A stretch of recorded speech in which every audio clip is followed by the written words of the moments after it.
The show begins with the introduction of two adorable twins, the Jinguji sisters, who are new neighbors visiting Jun's house. Jun's mom opens the door and calls out to Jun, who is standing right behind her, holding a box of secret items. His jaw drops when he sees the twins for the first time, experiencing what seems like love at first sight. He quickly recovers and introduces himself. The twins giggle and greet him back. Years later, Jun is now in high school and is seen flirting with a girl named Rumi. Rumi secretly harbors a crush on Jun and thinks about him constantly. One day, she follows him to his after-school book club and is dismayed to find him with another girl. Jealous, she decides to join them. Oddly enough, they are studying rather mature material on human biology. Rumi starts daydreaming about Jun again. Later, Rumi and Naori visit Jun at his house. Rumi shouts, "Jun, you've been ignoring our messages, so we had to come check on you." Jun, surprised, grabs his jacket and joins them at the park. They discuss more about the mature books they've been reading. Naori gives Jun a cheeky smile. Meanwhile, Rumi feels jealous seeing how close they are, which makes her extremely upset. In the locker room, Rumi's friend compliments her physique, and two other girls join them, gossiping about a creepy worm named Furusei-san. Rumi notices some bullies picking on her sister and decides to confront them. The bullies retort, "Why don't you go eat some dirt?" Later, Jun arrives, rallies the bullies, and makes them apologize. He leaves like a hero, making Rumi fall even harder for him, her heart melting on the spot. As they grow older, Rumi realizes she has grown apart from Jun, but still loves him deeply. She notices Naori remains the same, still cracking dirty jokes with him. Rumi often spies on them walking home together. One evening, Rumi decides to take a bold step. She pulls Jun aside at the park and asks him out on a date. Jun shrieks,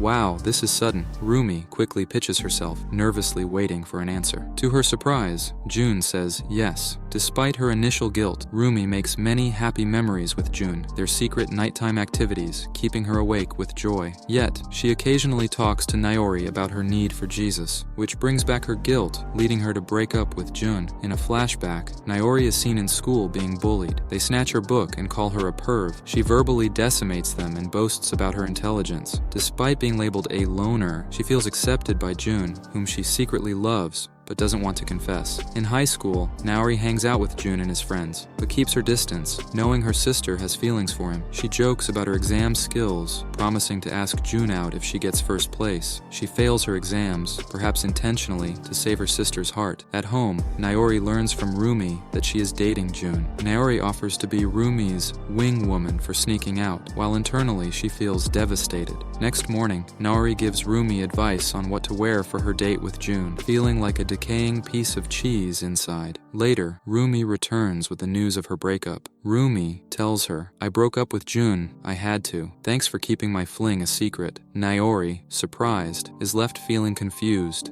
and conflicted. Episode 2 opens at a barbecue, where Jun and Rumi's families are enjoying the sun and sharing good summer food. Jun and the twins look forward to their holidays. Naori's daddy imparts some wisdom, quoting Brillat Savarin, "You are what you eat," explaining that one's taste can define who they are. Jun starts rambling like Einstein, prompting his dad to tell him to zip it for once. The two dads explain that a car's aesthetics give it a soul, but Kid Jun disagrees, insisting that performance trumps looks. The women appreciate the men's passionate discussion about cars, but prefer a bit of peace and quiet, too. Naori scoffs at her sister for taking after their mum, then moves over to the boys' arena, asking why men call airplanes their wifey. Jun's dad playfully tells her to scram. Rumi is left pondering why Naori made that earlier comment, reflecting on her breakup. Rumi had told Jun to ask Naori out on a date. The next morning, Rumi is enjoying grilled tofu for breakfast. As she's about to leave, her mother tells her to come home before curfew to finish her chores. Rumi refuses like a brat, and her mom tells her to invite Jun for lunch. She heads over to Jun's house. Jun's mom and dad open the door, greeting her warmly, and ask her to wake Jun up since he's still in bed. Rumi enters Jun's room, holding back all her mischievous thoughts, but then starts staring at him like some creep. After an hour of this odd behavior, she decides to open the curtains. Jun wakes up, squinting like a blind sloth. She politely demands he brush his teeth, since his breath is kickin' like a kung fu master. While he brushes, she lies on his bed and takes a deep whiff like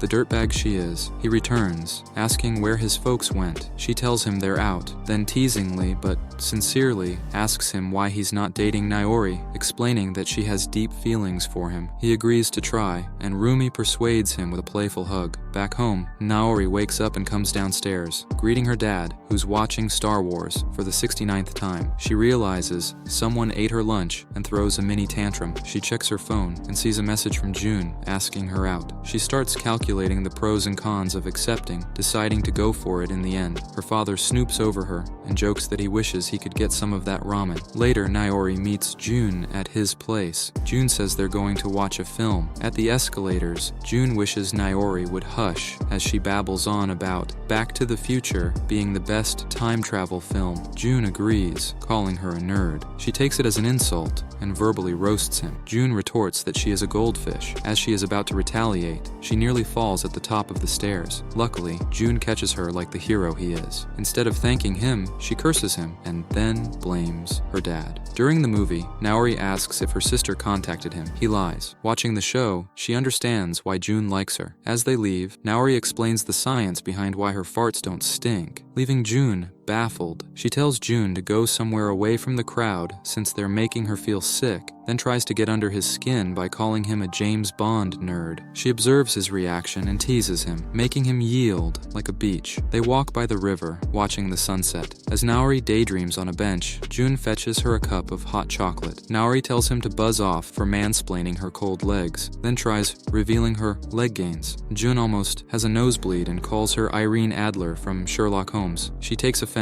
and flicks his forehead. He apologizes, saying it was a compliment. Jun then asks her out. She sadly rejects him, then laughs, saying she was bluffing just to see his reaction. He feels immense relief. They shake hands for more good times. As they get up to leave, she asks him not to be a wuss and give her a hug. Back home, Naori tells her mum she was at the movies. Her mum scolds her for missing curfew and leaving the dishes undone. Naori tells Rumi to meet her upstairs after. The mum discusses what kind of weapon to buy next week, a leather belt or sandals. Rumi suggests a metal hanger instead, as it is more aerodynamic. In Naori's room, Naori tells Rumi that Jun asked her out. Rumi says she's happy for her. Naori sets her up by saying that she rejected him to see Rumi's reaction. They talk about sisterhood rivalry, and Naori tells her that she may be the little sister, but she's big where it counts. Rumi responds that she's also getting a little fat and should hit the treadmill. Later, both families have dinner at the twins' place. The dads talk about whose KD ratio was higher in Call of Duty. Jun interrupts their drinking and gets up to head home before they get too tipsy. Jun thanks Rumi for the feast. Meanwhile, Naori is probably overthinking and connecting dots like a detective. When Jun leaves, she joins him at his place. Jun's trying to watch TikTok, and Naori asks why not come lie on the bed. He tells her to chill, then joins her. They discuss books and anime they've consumed. Then Naori tries to forcefully give him a kiss.